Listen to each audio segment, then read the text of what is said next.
Saya sebenarnya tadi เมื่อหัวหน้าแขกไปตบลูกแขกเป็นยังไงไปดูกันโอ้ย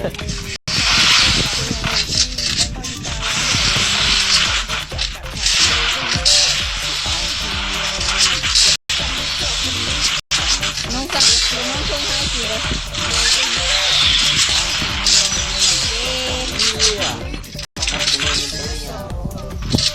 ไอ้ข้าซื้อไอ้ข้าซื้อ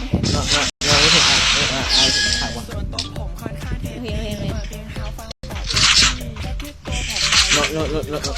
เราจะมุมมองข่าวว่าสบายสบายค่ะ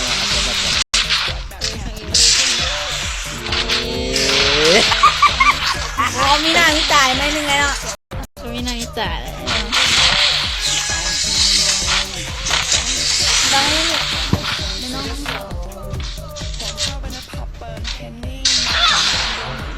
้องแบน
ชับเบลอสิมันคลิปสักปิดแล้ววะ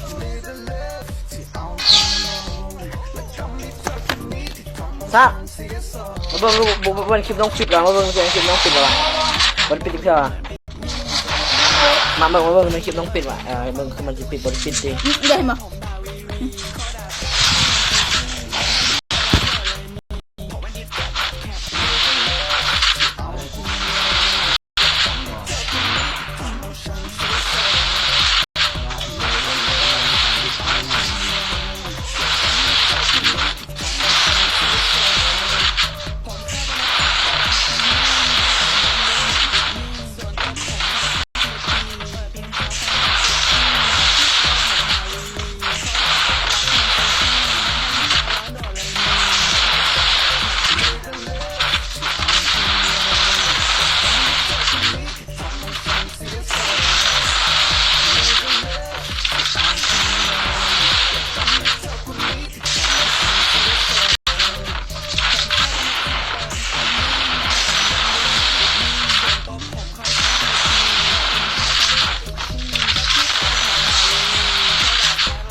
เมื่อหัวหน้าแขกเป็นยังไงกันไปดูเนาะลงเถอะครับมือหัวหน้าแขกเป็นยังไงกันไปดูข้างบอกเจ้าบอกเอาส่งน้องนะ